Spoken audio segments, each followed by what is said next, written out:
Chapter 48. The riot becomes a revolution. The closet into which D'Artagnan and Porthos had been ushered was separated from the drawing-room where the queen was by tapestried curtains only, and this thin partition enabled them to hear all that passed in the adjoining room, whilst the aperture between the two hangings, small as it was, permitted them to see. The queen was standing in the room, pale with anger. Her self-control, however, was so great that it might have been imagined that she was calm. Comminges, Villequier and Guitant were behind her, and the women again were behind the men. The Chancellor Séquier, who 20 years previously had persecuted her so ruthlessly, stood before her, relating how his carriage had been smashed, how he had been pursued and had rushed into the Hôtel Dieu, that the hotel was immediately invaded, pillaged and devastated. Happily he had time to reach a closet hidden behind tapestry, in which he was secreted by an old woman, together with his brother, the Bishop of Meaux. Then the danger was so imminent, the rioters came so near, uttering such threats, that the Chancellor thought his last hour had come and confessed himself to his brother priest, so as to be all ready to die in case he was discovered. Fortunately, however, he had not been taken. The people, believing that he had escaped by some back entrance, retired and left him at liberty to retreat. Then, disguised in the clothes of the Marquis d'O, he had left the hotel, stumbling over the bodies of an officer and 2 guards who had been killed whilst defending the street door. During the recital Mazarin entered and glided noiselessly up to the queen to listen. "Well," said the queen, when the Chancellor had finished speaking, "what do you think of it all?" "I think that matters look very gloomy, madam." "But what step would you propose to me?" "I could propose one to your Majesty, but I dare not." You may, sir," said the queen with a bitter smile. "You were not so timid once." The Chancellor reddened and stammered some words. "It is not a question of the past, but of the present," said the queen. "You said you could give me advice. What is it?" "Madam," said the Chancellor, hesitating, "it would be to release Broussel." The queen, although already pale, became visibly paler and her face was contracted. "Release Broussel," she cried, "never." At this moment steps were heard in the anteroom and without any announcement the Marechal de la Meilleraie appeared at the door. "Ah, there you are, Marechal," cried Anne of Austria joyfully. "I trust you have brought this rabble to reason."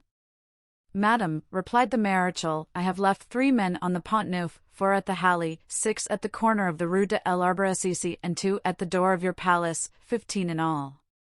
I have brought away 10 or 12 wounded. I know not where I have left my hat, and in all probability I should have been left with my hat, had the coadjutor not arrived in time to rescue me." "Ah, indeed," said the queen, "it would have much astonished me if that low cur, with his distorted legs, had not been mixed up with all this." "Madam," said La Meilleraie, "do not say too much against him before me, for the service he rendered me is still fresh." "Very good," said the queen, "be as grateful as you like. It does not implicate me. You are here safe and sound. That is all I wished for. You are not only welcome, but welcome back." "Yes, madam, but I only came back on one condition, that I would transmit to your Majesty the will of the people." "The will!" exclaimed the queen, frowning. Oh! Monsieur Marechal, you must indeed have found yourself in wondrous peril to have undertaken so strange a commission." The irony with which these words were uttered did not escape the Marechal. "Pardon, madam," he said, "I am not a lawyer, I am a mere soldier, and probably, therefore, I do not quite comprehend the value of certain words. I ought to have said the wishes, and not the will, of the people. As for what you do me the honor to say, I presume you mean I was afraid?" The queen smiled. "Well, then, madam, yes, I did feel fear, and though I have been through 12 pitched battles, and I cannot count how many charges and skirmishes, I own for the 3rd time in my life I was afraid. Yes, and I would rather face your Majesty, however threatening your smile, than face those demons who accompanied me hither and who sprung from I know not whence, unless from deepest hell." "Bravo," said D'Artagnan in a whisper to Porthos, "well answered." "Well," said the queen, biting her lips, whilst her courtiers looked at each other with surprise, "what is the desire of my people?" That brousel shall be given up to them, madam. Never, said the Queen, never. Your Majesty is mistress, said La Meilleraie, retreating a few steps. Where are you going, Marichal? Asked the Queen. To give your Majesty's reply to those who await it. Stay, Marichal, I will not appear to parley with rebels. Madam, I have pledged my word, and unless you order me to be arrested, I shall be forced to return. And of Austria's eyes shot glances of fire. Oh! That is no impediment, sir, said she. I have had greater men than you arrested, Guitant. Mazarin sprang forward.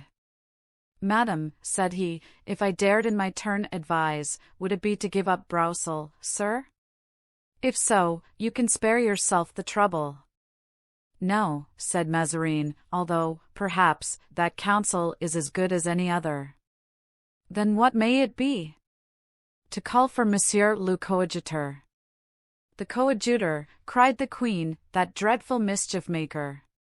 It is he who has raised all this revolt. The more reason, said Mazarin, if he has raised it, he can put it down. And hold, madam, suggested Comminges, who was near a window, out of which he could see. Hold, the moment is a happy one, for there he is now, giving his blessing in the square of the Palais Royal. The Queen sprang to the window. It is true, she said, the arch-hypocrite, see. I see, said Mazarin, that everybody kneels before him, although he be but coadjutor, whilst I, were I in his place, though I am cardinal, should be torn to pieces. I persist, then, madam, in my wish, he laid an emphasis on the word, that your Majesty should receive the coadjutor. And wherefore do you not say, like the rest, your will, replied the Queen, in a low voice. Mazarin bowed. Monsieur le Maréchal, said the Queen, after a moment's reflection, go and find the coadjutor and bring him to me. And what shall I say to the people? That they must have patience, said and, as I have. The fiery Spanish woman spoke in a tone so imperative that the Maréchal made no reply. He bowed and went out. D'Artagnan turned to Porthos. How will this end? He said. We shall soon see, said Porthos, in his tranquil way. In the meantime Anne of Austria approached Comminges and conversed with him in a subdued tone, whilst Mazarin glanced uneasily at the corner occupied by D'Artagnan and Porthos. Ere long the door opened and the Maréchal entered, followed by the coadjutor. There, madam, he said, is Monsieur Gondy, who hastens to obey your Majesty's summons. The Queen advanced a few steps to meet him, and then stopped, cold, severe, unmoved, with her lower lip scornfully protruded. Gondy bowed respectfully. Well, sir, said the Queen, what is your opinion of this riot? That it is no longer a riot, madam, he replied, but a revolt. The revolt is at the door of those who think my people can rebel, cried Anne, unable to dissimulate before the coadjutor, whom she looked upon, and probably with reason, as the promoter of the tumult. Revolt! Thus it is called by those who have wished for this demonstration, and who are, perhaps, the cause of it, but, wait. The king's authority will put all this to rights. Was it to tell me that, madam, coldly replied Gondy, that your Majesty admitted me to the honor of entering your presence? No, my dear coadjutor, said Mazarin, it was to ask your advice in the unhappy dilemma in which we find ourselves. Is it true, asked Gondy, feigning astonishment, that Her Majesty summoned me to ask for my opinion? Yes, said the Queen, it is requested. The coadjutor bowed. Your Majesty wishes, then, you to say what you would do in her place, Mazarin hastened to reply. The coadjutor looked at the Queen, who replied by a sign in the affirmative. Were I in Her Majesty's place, said Gondy, coldly, I should not hesitate, I should release Brousel. And if I do not give him up, what think you will be the result? Exclaimed the Queen. I believe that not a stone in Paris will remain unturned, put in the Maréchal. It was not your opinion that I asked, said the Queen, sharply, without even turning around.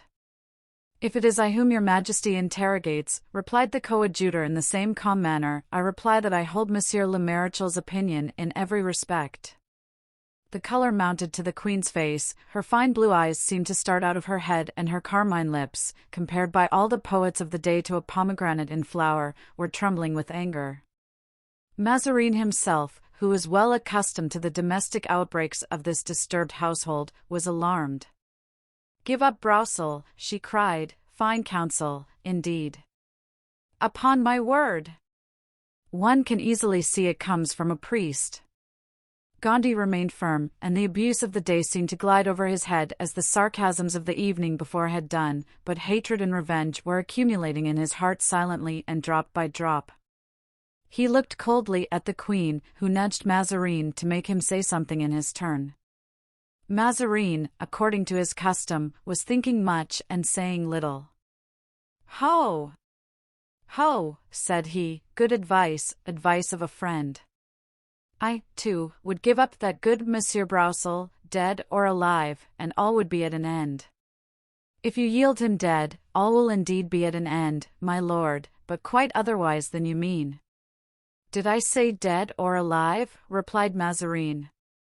"It was only a way of speaking. You know I am not familiar with the French language, which you, Monsieur le Coadjuteur, both speak and write so well." "This is a council of state," D'Artagnan remarked to Porthos, "but we held better ones at La Rochelle, with Athos and Aramis." "At the Saint Gervais bastion," said Porthos. "There and elsewhere." The coadjutor let the storm pass over his head and resumed, still with the same tranquillity, "Madam, if the opinion I have submitted to you does not please you, it is doubtless because you have better counsels to follow.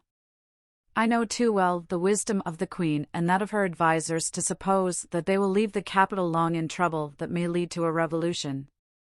"Thus, then, it is your opinion," said Anne of Austria, with a sneer and biting her lips with rage, "that yesterday's riot, which today is already a rebellion, tomorrow may become a revolution?" "Yes, madam," replied the coadjutor, gravely. "But if I am to believe you, sir, the people seem to have thrown off all restraint." "It is a bad year for kings," said Gondy, shaking his head. "Look at England, madam." "Yes, but fortunately we have no Oliver Cromwell in France," replied the queen. "Who knows?" said Gondy. "Such men are like thunderbolts, one recognizes them only when they have struck." Everyone shuddered, and there was a moment of silence, during which the queen pressed her hand to her side, evidently to still the beatings of her heart. "Porthos," murmured D'Artagnan, "look well at that priest." "Yes," said Porthos, "I see him." "What then?" "Well, he is a man."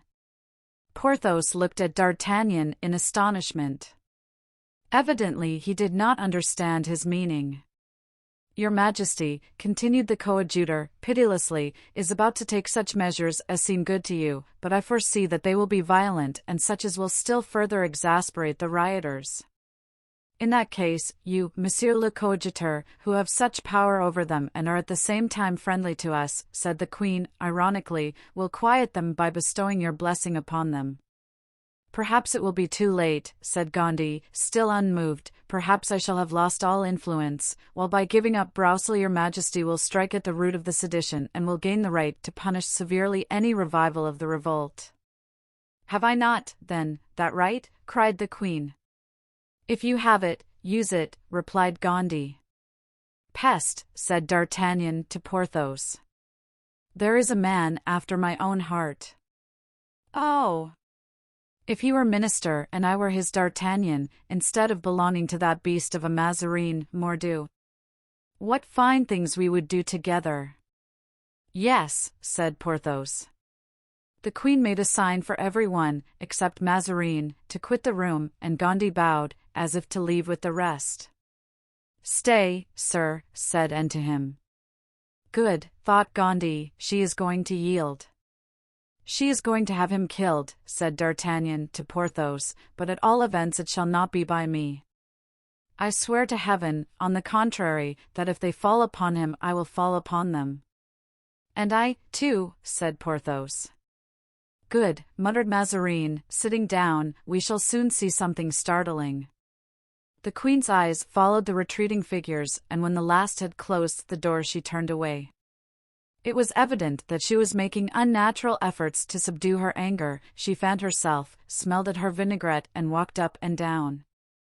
Gandhi, who began to feel uneasy, examined the tapestry with his eyes, touched the coat of mail which he wore under his long gown, and felt from time to time to see if the handle of a good Spanish dagger, which was hidden under his cloak, was well within reach. "And now," at last said the queen, "now that we are alone, repeat your counsel, Monsieur le Coadjuteur." "It is this, madam, that you should appear to have reflected, and publicly acknowledge an error, which constitutes the extra strength of a strong government, release Broussel from prison, and give him back to the people."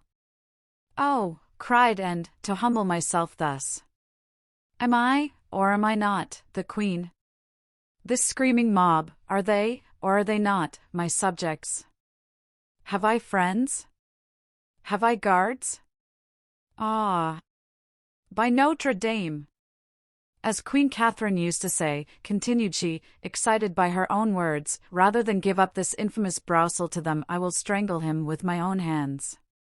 And she sprang toward Gandhi, whom assuredly at that moment she hated more than Broussel, with outstretched arms.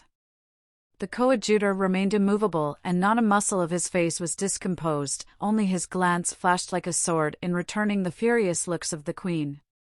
"He were a dead man," said the Gascon, "if there were still a Vitry at the court, and if Vitry entered at this moment, but for my part, before he could reach the good prelate, I would kill Vitry at once. The cardinal would be infinitely pleased with me." "Hush," said Porthos, "listen." "Madam," cried the cardinal, seizing hold of and drawing her back, "madam, what are you about?" Then he added in Spanish, "And, are you mad? You, a queen to quarrel like a washerwoman? And do you not perceive that in the person of this priest is represented the whole people of Paris, and that it is dangerous to insult him at this moment, and if this priest wished it, in an hour you would be without a crown? Come, then, on another occasion you can be firm and strong, but today is not the proper time. Today, flatter and caress, or you are only a common woman." At the first words of this address D'Artagnan had seized Porthos's arm, which he pressed with gradually increasing force. When Mazarin ceased speaking, he said to Porthos in a low tone, "Never tell Mazarin that I understand Spanish, or I am a lost man and you are also." "All right," said Porthos. This rough appeal, marked by the eloquence which characterized Mazarin when he spoke in Italian or Spanish and which he lost entirely in speaking French, was uttered with such impenetrable expression that Gandhi, clever physiognomist as he was, had no suspicion of its being more than a simple warning to be more subdued. The queen, on her part, thus chided, softened immediately and sat down, and in an almost weeping voice, letting her arms fall by her side, said, "Pardon me, sir, and attribute this violence to what I suffer. A woman, and consequently subject to the weaknesses of my sex, I am alarmed at the idea of civil war. A queen, accustomed to be obeyed, I am excited at the first opposition." "Madam," replied Gandhi, bowing, "Your Majesty is mistaken in qualifying my sincere advice as opposition. Your Majesty has none but submissive and respectful subjects. It is not the queen with whom the people are displeased. They ask for Broussel and are only too happy, if you release him to them, to live under your government." Mazarin, who at the words, "It is not the queen with whom the people are displeased," had pricked up his ears, thinking that the coadjutor was about to speak of the cries, "Down with Mazarin," and pleased with Gandhi's suppression of this fact, he said with his sweetest voice and his most gracious expression, "Madam, credit the coadjutor, who is one of the most able politicians we have. The first available cardinal's hat seems to belong already to his noble brow." "Ah! How much you have need of me, cunning rogue," thought Gandhi. "And what will he promise us?" said D'Artagnan. "Peste, if he is giving away hats like that, Porthos, let us look out and both demand a regiment tomorrow. Corbleu! Let the civil war last but 1 year, and I will have a constable's sword gilt for me." "And for me?" put in Porthos. "For you? I will give you the baton of the Marechal de la Meilleraie, who does not seem to be much in favor just now." "And so, sir," said the queen, "you are seriously afraid of a public tumult?"